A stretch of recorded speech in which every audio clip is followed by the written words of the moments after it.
오늘은 또 우리가 주님 앞에 하나님 예배드리고 말씀을 듣는 날입니다. 근데 우리가 이 말씀 가운데 다시 한번 우리의 삶을 되돌아보는 이 시간이 되었으면 좋겠습니다. 질문에는 힘이 있습니다. 우리 대한민국 사람들은 질문을 좀 꺼려하는 경향이 없지 않아 있는데, 이 질문은 무한한 발전을 하는 출발점이고 또 더 깊은 곳으로 나아갈 수 있는 길을 열어줍니다.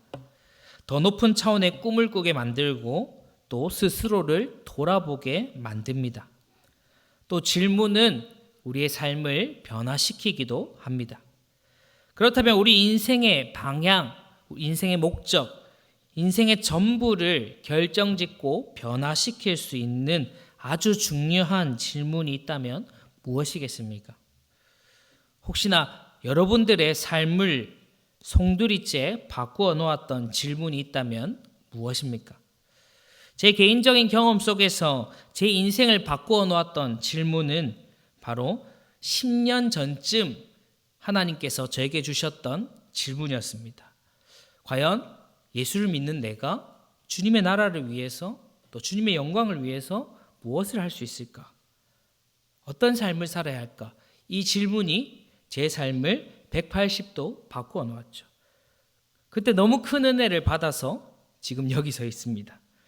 오늘 본문에도 이런 질문 하나가 등장하는데요.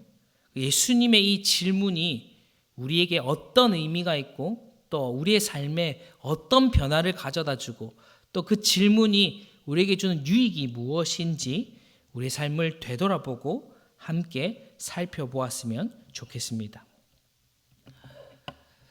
예수님의 첫 번째 질문은 이렇습니다. 사람들이 인자를 누구라 하느냐?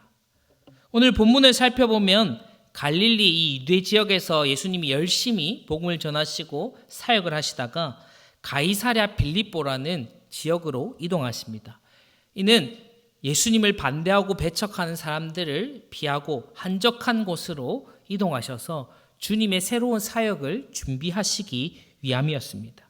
이제는 이 가이사랴라고 하는 이방 지역, 그러니까 유대인이 거의 살고 있지 않은 이방 지역에서 그곳에서 예수님께서 제자들에게 질문하셨습니다. 사람들이 인자를 누구라 하느냐? 인자는 예수님을 표현하는 단어죠.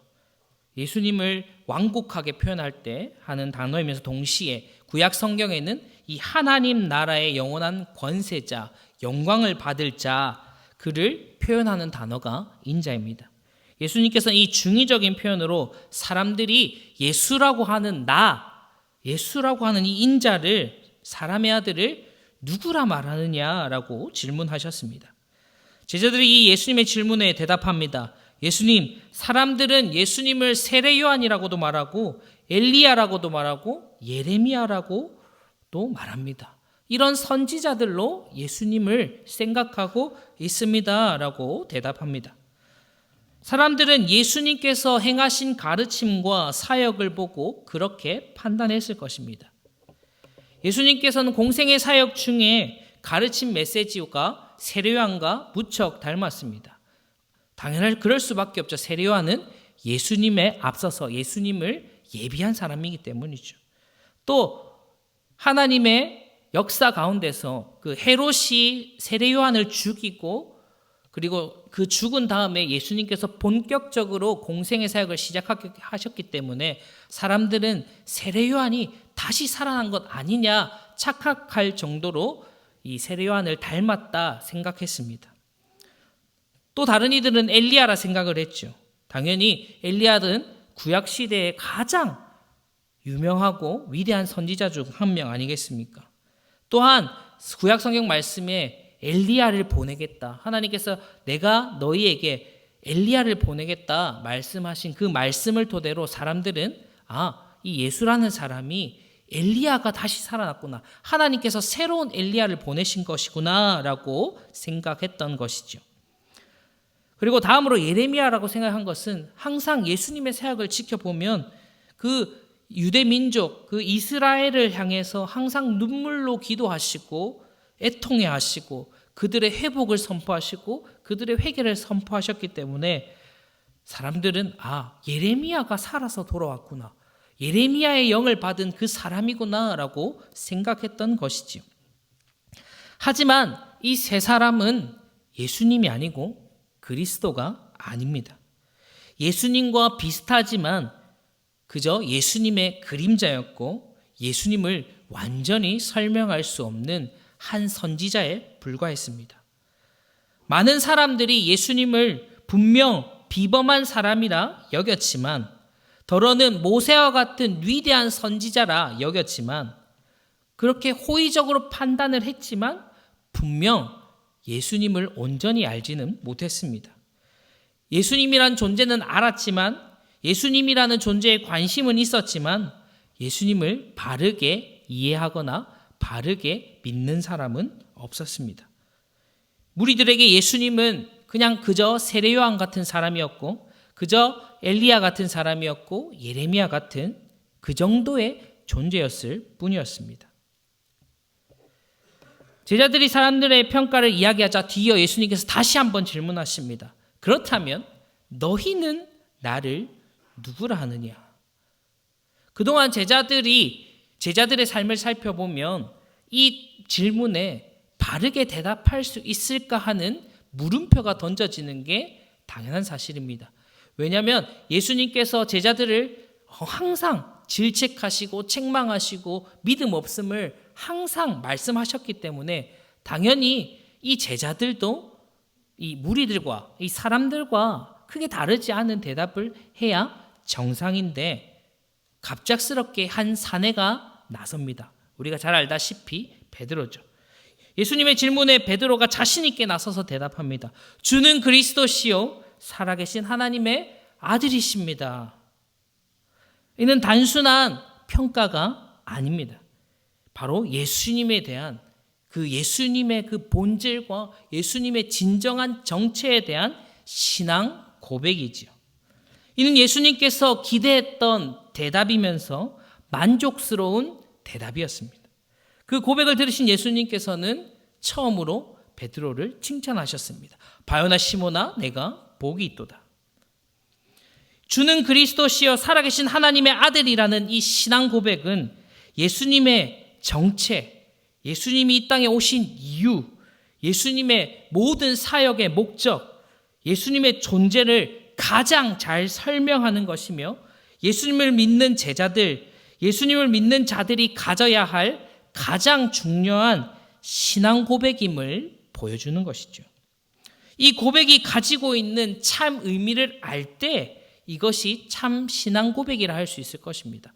그러면 이 주는 그리스도시요 살아계신 하나님의 아들이라는 이 한 문장에 담긴 의미는 무엇이겠습니까? 이 예수님을 향한 이 신앙 고백, 첫 번째 단어가 그리스도 아니겠습니까? 주는 그리스도십니다. 이 고백은 예수님의 인성, 예수님께서 이 땅 가운데 오셔서 하나님의 사명을 가지고 사역하신 바를, 그 직분과 역할을 의미하는 단어입니다. 신약 성경에는 이 그리스도라 말하고 구약 성경에는 메시아라고 얘기하죠. 이 뜻은 기름 부음 받은 자랍니다. 즉 하나님께서 특별히 권세와 능력을 허락하셔서 기름 부어 세운 직분자라는 의미를 가집니다. 이 기름 부음을 받은 직분은 성경에 세 가지로 소개됩니다. 선지자, 대제사장, 왕. 즉 예수님이 그리스도라는 신앙 고백은 예수님께서 하나님이 선지자로, 대제사장으로, 왕으로 세우셨다라는 사실을 믿는 것이죠. 선지자이신 예수님을 믿는다는 것은 하나님에 관한 모든 참된 지식과 진리를 우리에게 계시하시는 분이다, 가르치시는 분이다라는 사실을 믿는 것이고, 또한 우리가 그것을 받고 믿을 수 있게 하시며 우리를 그 구원의 길로 인도하시는 빛이시다라는 것을 믿는 것입니다.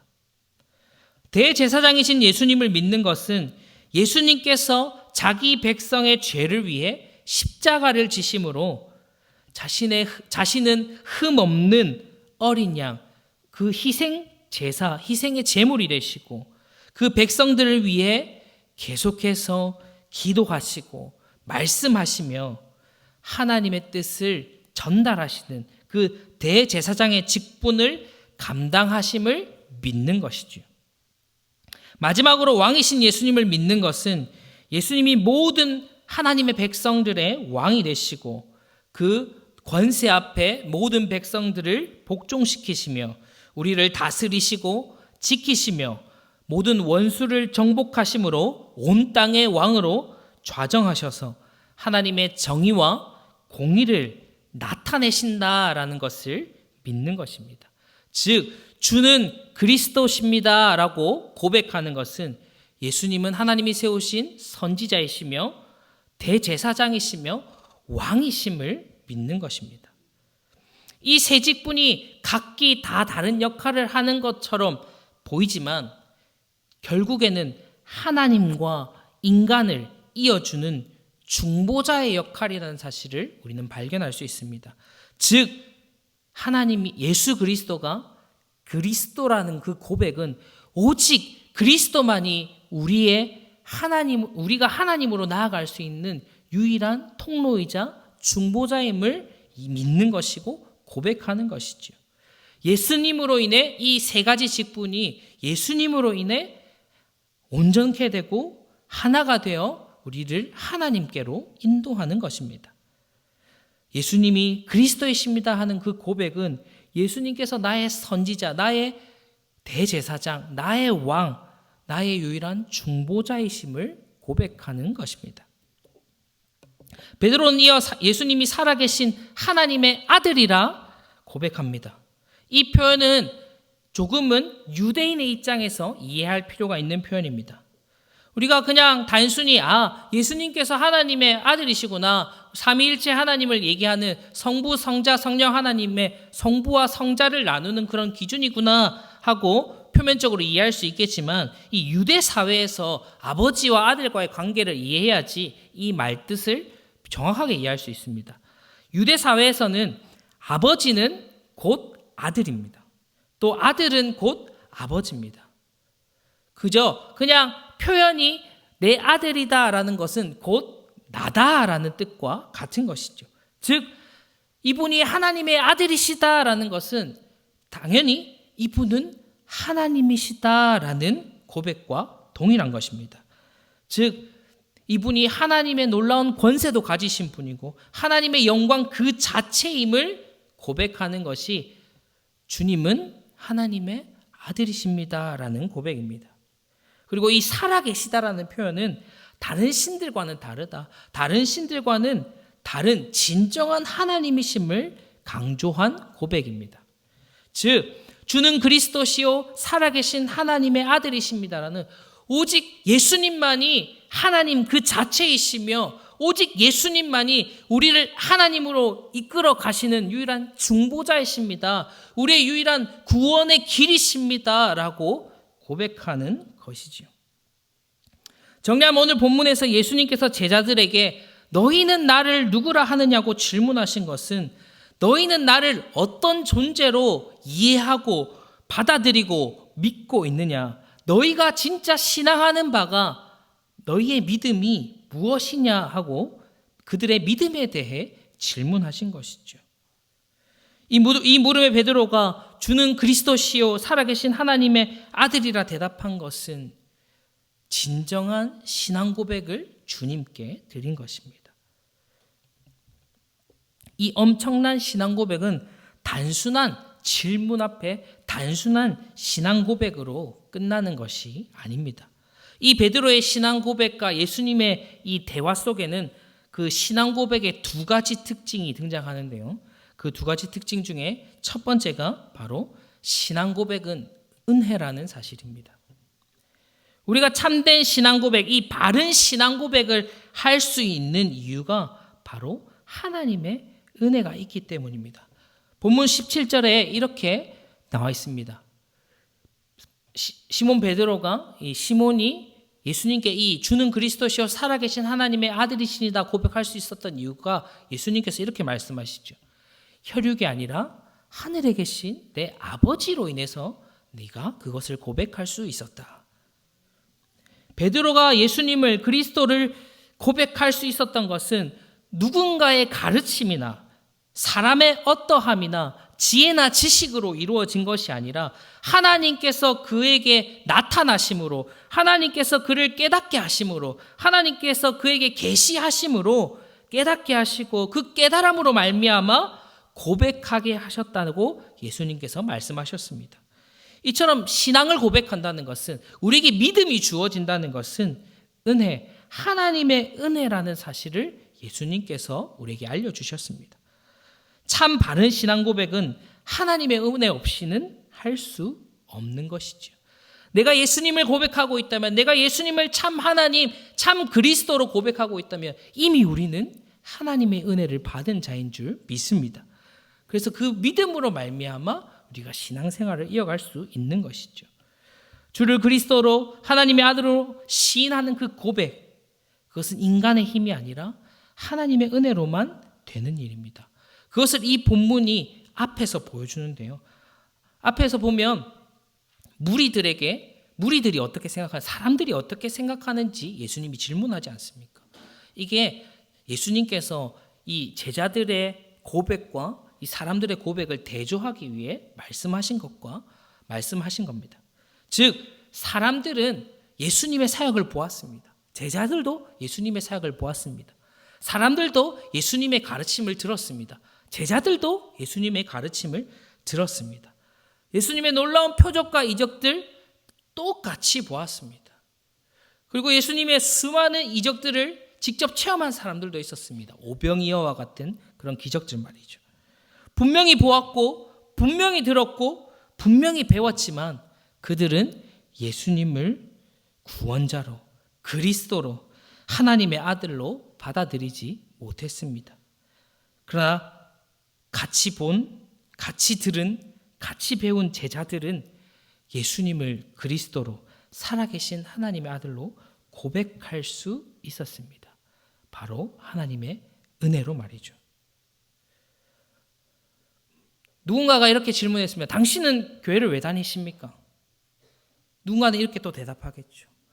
우리 교회 예배가 너무 좋아요. 우리 교회 찬양이 너무 열정적이에요. 우리 교회 사람들, 장로님 너무 사랑이 넘치세요. 우리 목사님 너무 멋진 사람이에요. 우리 주일학교 선생님들이 너무 우리 아이들을 잘 가르쳐줘요. 이것이 우리가 교회를 다니는 이유가 되겠습니까? 마치 이 무리들의 고백은 이 교회의 어떠함이, 아니면 이 어떠한 것이 우리의 신앙의 이유가 되고 우리의 믿음의 이유가 되는 것 아닙니까? 하는 질문과 동일합니다. 그러나 우리가 잘 알다시피 그것은 우리의 신앙의 이유, 우리의 신앙 고백이 아니지 않습니까? 결국 예수님을 그리스도로, 하나님으로 고백하는 이 참 신앙 고백이 없으면 우리의 믿음은 어쩌면 바른 길로 가지 못하고 있다 말할 수 있을 겁니다. 이 참 신앙 고백, 이 바른 신앙 고백은 인간의 이성이나 경험이나 판단만으로는 절대 고백할 수 없습니다.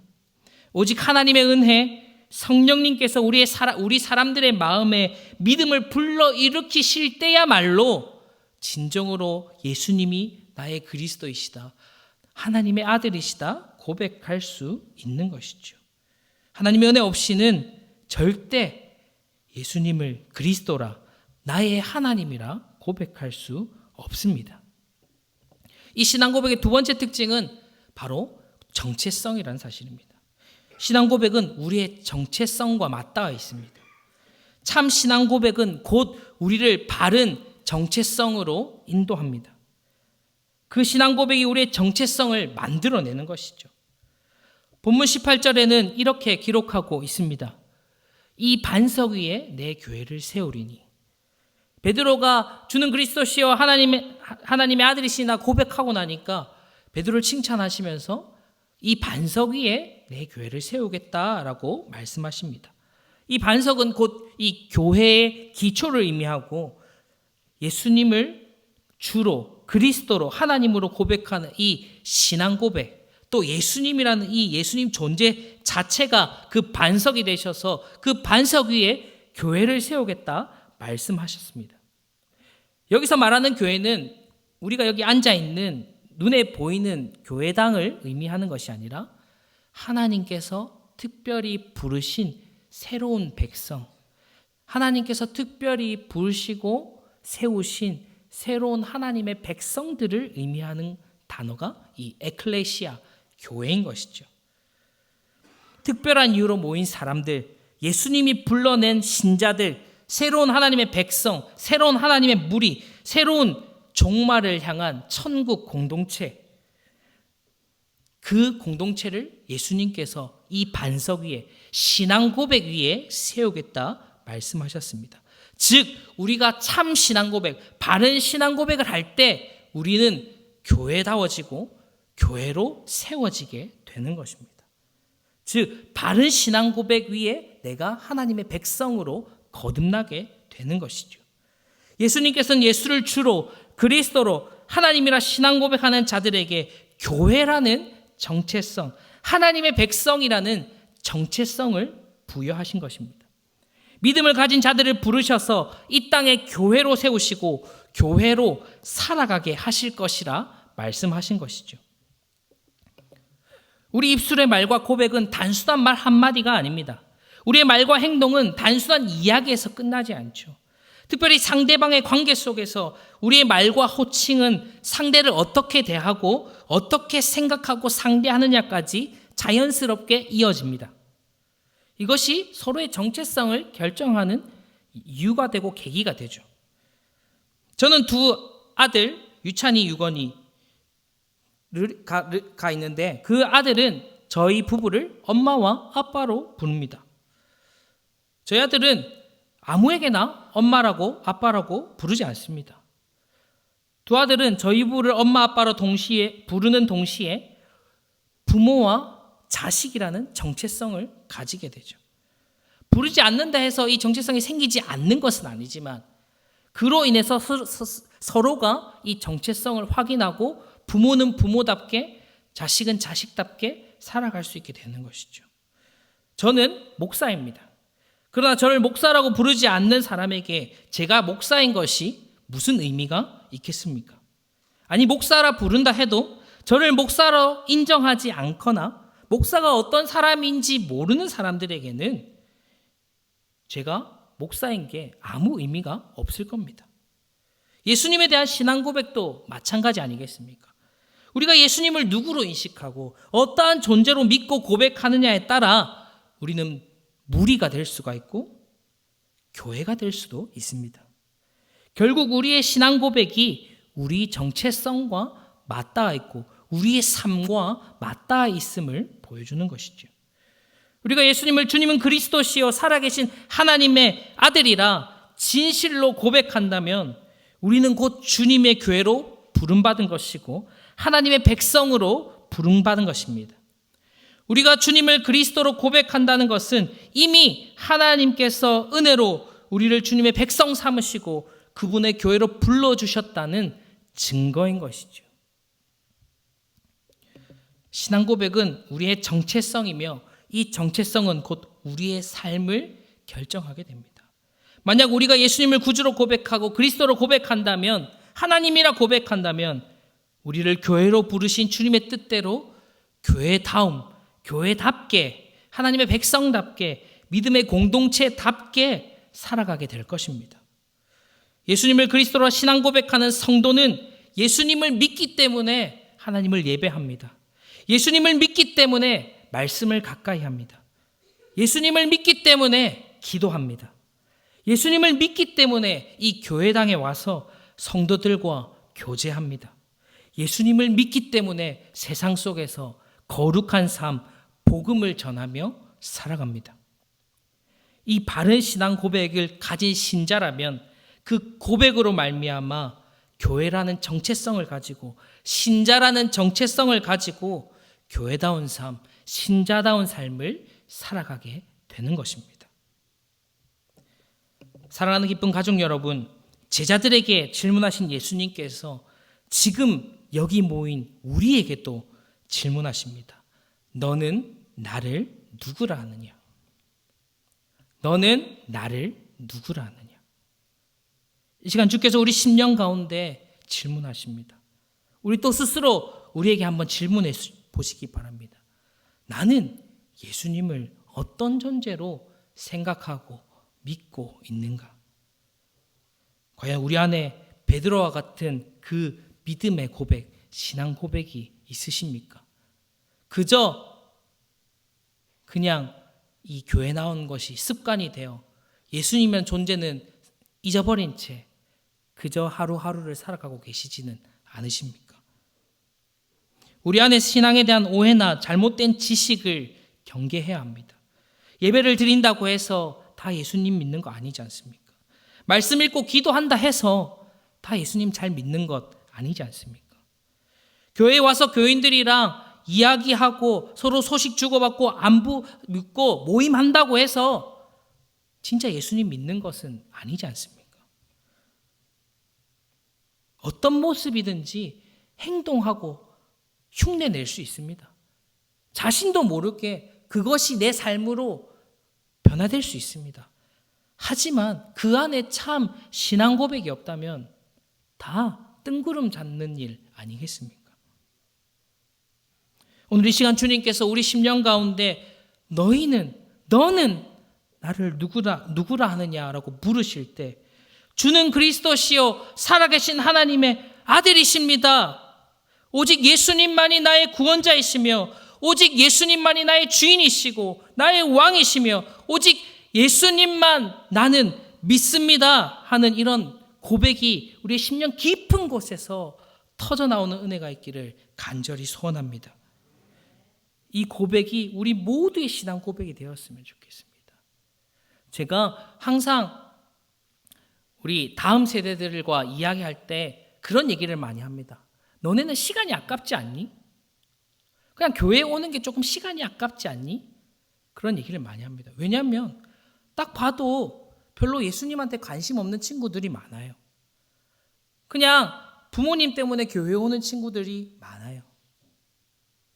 아니면 그냥 이게 매주 오다 보니까 습관이 돼서 오는 친구들이 많아요. 그러니까 그냥 이 시간이 아깝지 않냐고 매일 물어봅니다. 그럼 둘 중에 하나를 선택하라. 그냥 나오지 말던지. 그거 아깝잖아. 아니면 이왕 오는 거 좀 제대로 믿어보려고 노력해보지 않겠니? 그렇게 조금 농담 반 진담 반으로 얘기할 때가 있습니다. 우리 안에도 그런 고민들이 있지 않습니까? 한 번쯤 내가 교회를 왜 나오는 걸까? 내가 진짜 예수님을 제대로 믿기는 하는 걸까? 하는 물음표가 들 때가 있습니다. 저조차도 말씀을 연구하고 성경을 읽고 기도하다 보면 진짜 내 안에 예수님을 구원자로 모시고 진짜 내 안에 예수님을 사랑하는 마음이 있는가 돌아볼 때가 있다고요. 내가 이렇게 하나님의 말씀을 전하고 목사라는 이 직분을 가지고 있음에도 불구하고 과연 진짜 내가 예수님을 잘 믿고 있는가? 내 마음 가운데 내 머릿속에 물음표가 있을 때가 종종 있습니다. 그런데 우리 성도님들께서 삶을 살아가다 보면 그런 경우들이 얼마나 많겠습니까? 그러나 우리는 분명 하나님의 은혜로 예수님을 고백합니다. 예수님을 고백하기에 주님은 우리를 교회로 부르셨고 또 서로가 힘들고 지치고 쓰러지더라도 함께 이 교회라는 공동체 안에서 신앙생활을 하고 이 믿음의 길을 걸어 나갈 수 있도록 하신 것이죠. 우리의 신앙 고백이 회복되어야 할 것입니다. 혹여나 내가 지금 예수님의 존재를 잊고 살아간다면 다시금 이 시간 주님 앞에 간절히 회개함으로 나아갔으면 좋겠습니다. 주님, 내 입술에 바른 신앙 고백을 회복시켜 주시옵소서. 우리 힘으로 할 수 없는 일 아닙니까? 오직 하나님의 은혜가 있어야 믿어지지 않습니까? 우리가 이 바른 신앙을 회복할 때 비로소 우리의 교회됨도 우리의 신자됨도 우리의 모든 삶도 회복될 줄 믿습니다. 우리 마지막으로 우리들의 신앙을 함께 고백하면서 설교를 마무리했으면 좋겠습니다. 자, 앞에 나와 있는 글을 우리 한번 다 같이 우리를 함께 교회로 부르신 그 신앙, 그 믿음의 하나님의 은혜를 함께 고백하면서 설교를 마무리했으면 좋겠는데요. 한번 다 같이 제가 선창하면 따라서 한번 고백해 보겠습니다. 우리는 예수님을 믿습니다. 우리는 교회로 부름을 받았습니다. 우리가 참 바른 신앙, 예수님을 그리스도, 예수님을 하나님의 아들, 나의 구원자라 고백하신다면, 내 마음에 그 확신이 있다면 우리는 교회로 부름을 받은 것입니다. 우리는 하나님의 은혜로 하나님의 백성이 된 것입니다. 그러니 매 순간 우리가 믿는 바, 우리가 고백하는 바, 그것을 기억하셨으면 좋겠습니다. 우리의 감정이, 우리의 상황이 우리의 신앙을 결정하는 것이 아니라 우리에게 주신 그 은혜가, 우리 입술에 터져나오는 그 찬양과 신앙 고백이 우리의 신앙을 결정하는 것입니다. 그러니 매 순간 교회로 살아가시길 간절히 소망합니다. 우리를 교회로 부르신 그 은혜를 기억하고 이 교회다운 삶, 신자다운 삶 살아가는 우리 되었으면 좋겠습니다. 이를 위해 말씀을 더욱 가까이 하고 이 신앙의 고백을 더욱 든든히 하기 위해 기도하고 신앙을 배우는 일에 힘쓰는 우리 모두가 되었으면 좋겠습니다. 또한 우리가 교회로서 함께 모이기를 힘써 행하고 서로 사랑하고 섬기는 교회다운 교회, 기쁨 교회 공동체가 되었으면 좋겠습니다. 우리 삶의 현장 속에서도 교회답게 하나님의 백성답게 살아가는 우리 모두가 되시기를 간절히 소원합니다. 아멘.